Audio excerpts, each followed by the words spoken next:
Hey everybody, Josh Sigurdson, World Alternative Media here, and you may not have heard this in the news, but Sweden now has the lowest death rate in Europe. And obviously you won't hear about this in the mainstream news, basically completely funded by big pharma corporations that benefit off of your fear regarding the coveted virus. But on top of that, there are some very interesting details that are coming out of Sweden from the Sweden health chief, as this Zero Hedge article says. Swedish health chief said country avoided lockdown to prevent pandemic fatigue. So this is very interesting because their concept is much different than almost any other place in the world. Many of us have seen the footage lately out of Sweden of people walking around in malls without masks, and obviously this has become a very combative issue, and in many ways it's become political, which is interesting because people are claiming now, oh, well, you're gonna listen to this right-wing Swedish country.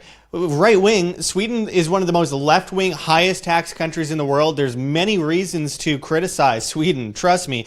In this one particular instant, it isn't reasonable to criticize because they have demonstrably proven that they had the right tactic. And we're going to go into this article and more today. But first, make sure to hit that like button, share on social media to get around the insane shadow banning we're dealing with here at World Alternative Media.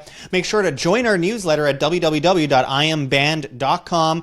We're completely viewer funded. So since we've been 100% demonetized, of course, so make sure to check out our GoFundMe, Patreon, Subscribestar, Bitcoin, our CoinTree link, which shows all of our different cryptocurrencies that you can donate in. We really, truly appreciate it, guys. You are the voice of independent media. You are the ones that bring our message forward. And of course, find us on Flote.app, LBRY, now kind of Odysee, which is linked below, as well as BitChute. We are growing on these platforms, and we will be off of YouTube in less than a month on November 5th. Remember, the 5th of November. So make sure to join us on those platforms by then, because they're going to kick us off or we're going to leave. So we decided to leave.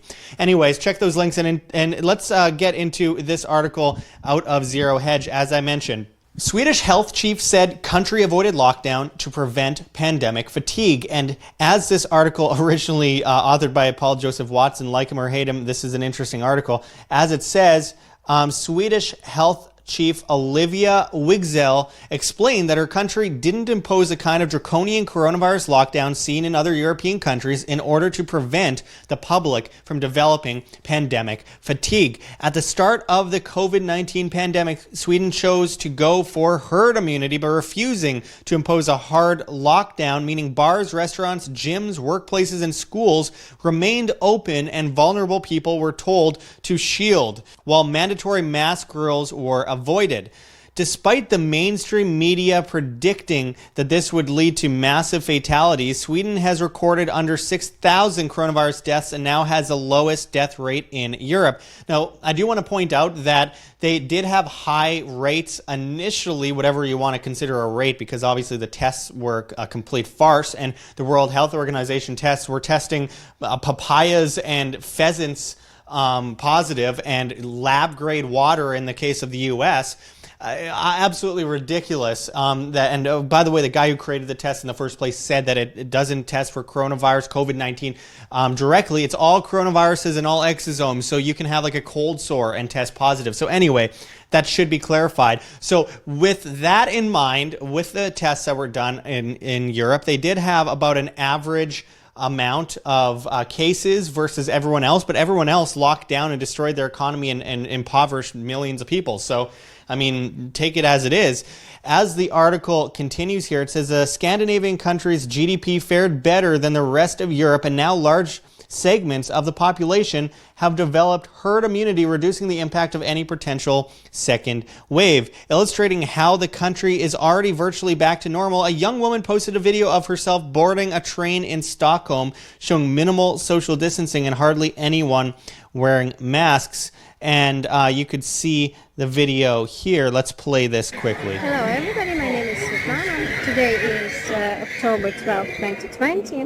Now it's about 5 o'clock, Monday, and we're going to see how does Sweden go with all the coronavirus situation, the public transport, the masks, and the social distance.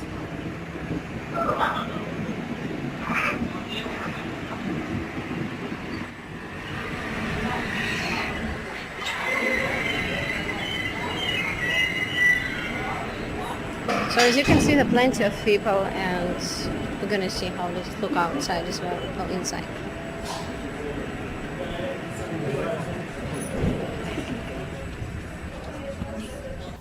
So you can see that pretty much no one is wearing a mask, and if people do, it's voluntary. People can decide to do things for themselves, my friends. You can make your own choices in life. It's not a crime. Well, at least it shouldn't be, but it's been made to be one these days. I'm going to bring that video down here. And let's continue on with the article. It's good to see some normality, isn't it? Now the Director General of Sweden's National Board of Health and Welfare reveals that one of the reasons the Swedish government chose not to impose a harsh lockdown was to prevent population from developing pandemic fatigue. And I quote, "We did not choose the path of complete lockdown of society because we had other arguments for a systematic response to a pandemic," said Olivia Wigsell during the Pandemic 2020 Challenges, Solutions, Consequences Conference, which was held in Moscow. And I quote, "We were very afraid, we feared that people would develop such pandemic fatigue, that people would get tired of restrictions. But in Sweden, practically everyone followed the recommendations," she added. Sweden's healthcare system was never overwhelmed, even at the height of the pandemic, and the country is now in a better position than any other country in the continent, virtually all of which continue to follow disastrous lockdown policies. But I want to also point out something that I've been thinking about a lot lately, which is that facts do not matter to the Covidian cult, as this article from Zero Hedge says. It's interesting because there is a cult. It's the same thing, and people can say, oh, it's not the same level as Nazi Germany. Not yet, but obviously, it's global, and it's really encroaching on that problem very fast. I mean, it's the idea that for the greater good of the greater number, we do what they say, and we have to follow rules. Rules are rules. I don't like them, but we have to LARP and do what we are told, and all that kind of stuff. And it's like, that is exactly how tyranny reigns, and that is how freedom dies, with thunderous applause, as that Star Wars line says. And I mean, that's really the case right now, because what we're witnessing is people get angry, even though they don't know the facts, because someone said something, and that therefore it must be true because it's on TV, or it's a government official in a suit that has no degree or background in any of these sciences, but they signed some ink on paper, so therefore they must be right because they are way better than me. I'm just a little pawn, a little puppet, a little peasant, and they know everything and I know nothing, because people look at the government like God, like a religion, really. Government is a religion to millions upon billions of people. They just can't imagine themselves without it. So everything they say is like mom or dad telling them to do something. And it really shows how people are just uncomfortable about standing up or disobeying or breaking free from the chains they revere. It's really a really big sign of the fact that people are more comfortable just in their slumber, and the whole ignorance is bliss kind of thing. If they fight back, that makes them uncomfortable. So they'd rather be comfortable and sit down and let things take over, let other people do things for them. And it's something that has been bred into people for generations of dependency, just making people slowly but surely more dependent. It's the incremental frog boil synopsis. But I want to get into this article a little bit, as it was authored by C.J. Hopkins via the Consent Factory, and it's very interesting. It's a satirical kind of article, but it says, one of the hallmarks of totalitarianism is mass conformity to a psychotic official narrative, not just a regular official narrative like the Cold War or the War on Terror, or even a myth like the American Dream. A totally delusional official narrative that has little or no connection to reality, and that is contradicted by a preponderance of facts.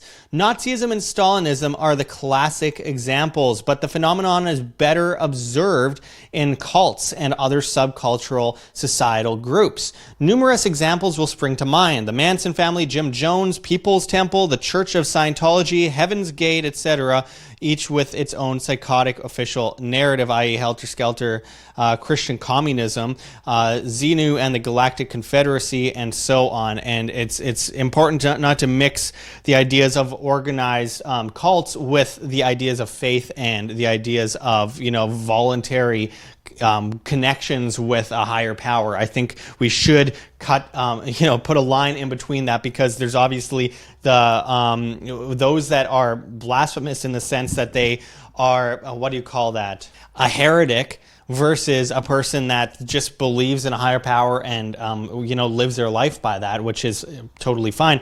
But in this case, the higher power is government. And continuing on in the article, it says, looking in from dominant culture or back through time in the case of the Nazis, the delusional nature of these official narratives is glaringly obvious to most rational people. What many fail to understand is that to those who fall prey to them, whether individual cult members or entire totalitarian societies, such narratives do not register as psychotic. On the contrary, they feel entirely normal. Everything in their social reality reifies and reaffirms the narrative, and anything that challenges or contradicts it is perceived as an existential threat. These narratives are invariably paranoid, portraying the cult as threatened or persecuted by an evil enemy or antagonistic force, which only unquestioning conformity to the cult's ideology can save its members from. It makes little difference whether this antagonist or mainstream culture body Thetans, counter-revolutionaries, Jews, or a virus. The point is not the identity of the enemy. The point is the atmosphere of paranoia and hysteria the official narrative generates, which keeps the cult members or the society compliant. In addition to being paranoid, these narratives are often internally inconsistent, illogical, and, well, just completely ridiculous. And you see this great meme here. The fear channels and shut it down, millions of deaths, the worst is ahead. Continuing on, it says, this does not weaken them as one might suspect. Actually, it increases their power as it forces their adherents to attempt to reconcile their inconsistencies and irrationality, and in many cases utter absurdity, in order to remain in good standing with the cult. Such reconciliation is of course impossible and causes the cult members' minds to short circuit and abandon any semblance of critical thinking, which is precisely what the cult leader wants. Absolutely. It just turns into emotion. It's always emotion. It's like it's confirmation bias. They will do whatever they can to confirm the point that they're trying to get across, regardless of how stupid it is, no matter how many facts are hitting them in the face. And I do want to get into the facts right away, but first I'm just going to finish this one paragraph here. It says, moreover, cult leaders will often radically change these narratives for no apparent reason, forcing their cult members to abruptly forswear and often even denounce as heresy the beliefs they had previously been forced to profess, and behave as if they had never believed them, which causes their minds to further short circuit, until they eventually give up even trying to think, and just mindlessly parrot whatever nonsensical gibberish the cult leaders fill their heads with. Remember, at the beginning of the year, we were told masks don't work, do not wear them, they can actually be bad for you, they might actually increase your chances of getting it. And then Fauci was saying that, and the World Health Organization was saying that, and then what happened? Suddenly, if you don't trust in masks, you are some kind of denier, Holocaust connotations right there. You are some kind of selfish person who wants to kill grandma or just want to destroy society. And then it just turned into just wear the damn mask and then we'll get our freedoms back. Yeah, because, taking away freedoms is a great path towards getting your freedom back. It's really mental gymnastics, and this is what it's come to. We've gotten to the point where facts don't matter to anyone. It's just political sides, and they've made politics out of an illness. An illness, by the way, that has very low rates, and this is based on like the official standards. Imagine what it's really like. We have the head of the Health Emergencies Program at the WHO has basically confirmed an IFR of 0.14%, approximately the same as a seasonal flu. And here are the latest survival rate estimates from the Center for Disease Control, age 0 to 19. 99.997% chance of survival. Oh, scary. Age 20 to 49, 99.98%. Age 50 to 69, 99.5%, and age 70 plus, 94.6%, but most of those rely on the 90 and up range, which kind of encapsulates 70 to infinity. So it has to be pointed out that most of that's in nursing homes, and most of those people have serious conditions. In fact, they said recently at the CDC that only about 6% of the deaths from COVID were actually from COVID. The rest were from pre-existing conditions, and I would even question that 6%. Because here's the thing. I believe, and I have a lot of evidence of this, that this was created as a bioweapon. Why? Because, what better way is there to get the society on their knees? People will say, well, why would they want to destroy the economy? They want to destroy the economy in order to get people dependent on the government so they can do handout programs and become a communist empire. Why wouldn't they? Government's whole intention is to grow and become bigger and more powerful. Otherwise, they're useless. There's no point in them, and then they die off. So of course they want this. They will always get bigger as much as they humanly can with the public's approval. And of course, they won't have to take you by violent force. They'll take you by consent. And what you will see is things like, for example, you have Dr. Fauci, who's the head of the Institute for Allergies and Infectious Diseases, getting millions of dollars of grants from the U.S. government, by the way, at the Wuhan Institute of Virology to study coronavirus in bats as 96% similar to the novel coronavirus. And the whole point of the study was to study how to spread this form of coronavirus to humans. So there's that. And then on top of that, you have this shutdown in China initially, but all this Chinese tourism flooding into the U.S. and Canada during the Chinese New Year, very big event, which was shut down for the most part in China, so everyone went to the United States, to Las Vegas, where I got it. And then you see them flooding these tourist destinations, and guess what? Petri dish, it just blows up, whether it's the legitimate illness itself or a variation of that illness, of the coronavirus, which everyone has gotten before.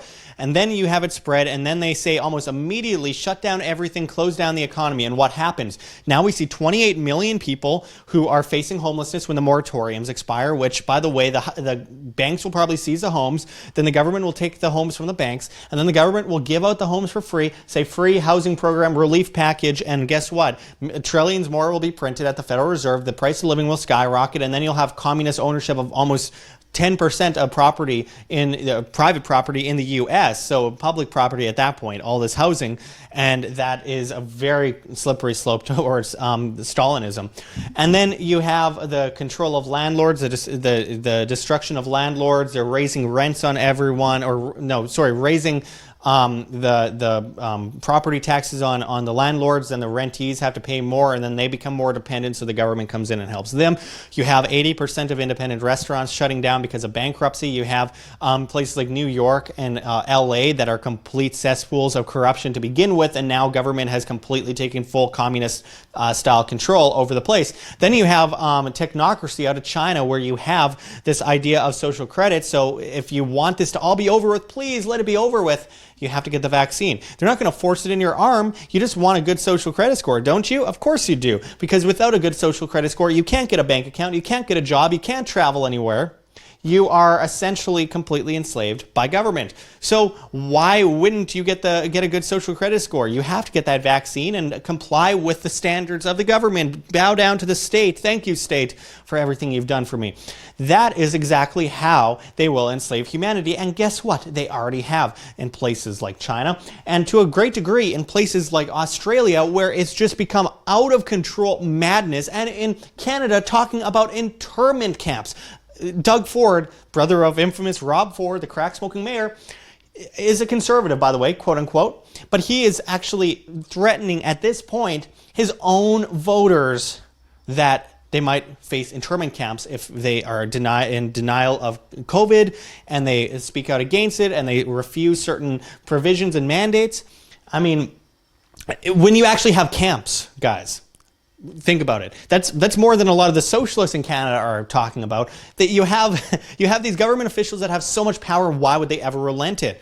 So of course it's going to get worse going into cold and flu season. They're going to call everything colds and flus and blame it all on COVID. And before you know it, freedom will be dead, and there won't be any remnants of it. And the only spark of freedom left will be in you, my friends. In you. You will be the remnant of freedom, because you must live freely. You must disobey. Against all discomfort, you must disobey. Now, it's against the terms of service on YouTube to say this, so make sure to find me on the other platforms, because I won't be on here for long, but the truth must always be spoken, and people must always resist tyranny, or else succumb to it, and soon become a pawn sacrificed for the king and the queen. It's happened before. It'll happen again. Most likely much worse this time. Anyways, I really appreciate everyone watching today. Make sure to hit that like button if you haven't already. Share on social media to get around the shadow banning, and find us on Flote.app, LBRY, or now Odysee. LBRY has become Odysee, and BitChute. We'll need you on there, guys. Same with Minds, and you can find us on Instagram and all that kind of stuff too, World Alternative Media. But nonetheless, find us on these platforms. Links below for a lot of those, and the only way that you'll be able to keep track of what we're doing is on there. Also, we are completely viewer funded, so GoFundMe, Patreon, Subscribestar. There's Bitcoin addresses. There's different crypto addresses at our CoinTree link below. We have a Teespring store with a lot of different clothes and merchandise. And of course, there is our newsletter at www.iamband.com.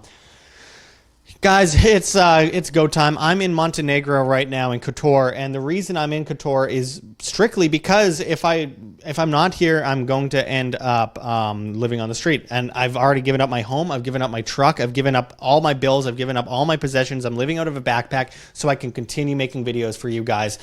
They demonetized me, they bankrupted me, and so I'm over here because it's extremely cheap to live over here. It's cheaper than Mexico. So I had to do it, and you know, it's a beautiful place, and I'm really excited to be here, but at the same time, I only did it because I have to do it, and I have no choice, and it's a bit more free. So there's that too. Neutral countries that used to be communist, don't forget the communism and tend to be a little bit more decent when it comes to avoiding that in the future, and it's not a big player on the world stage, so it's not as likely to be attacked and surrounded anytime soon. Anyway, I really appreciate everyone watching, and until next time, this is Josh Sigurdson signing out from World Alternative Media. Find the truth, be the change. My friends, it is go time.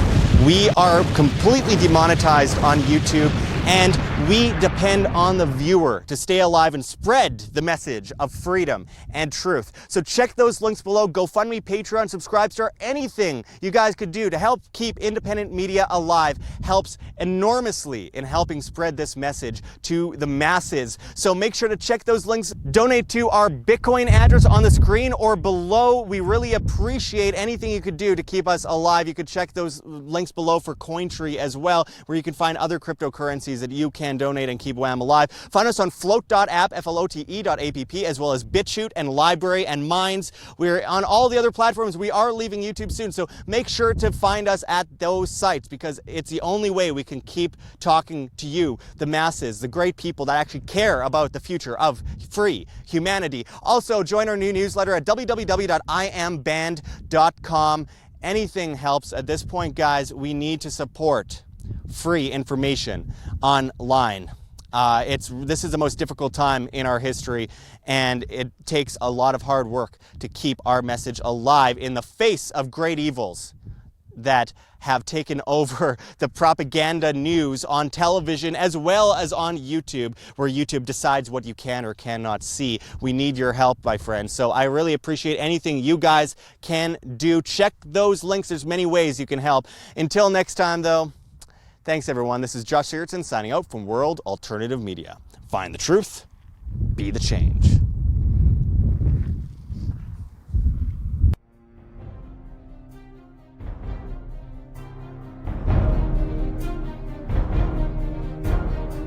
I'm sure you have already changed people's minds in your young age because you're involved, and I like that.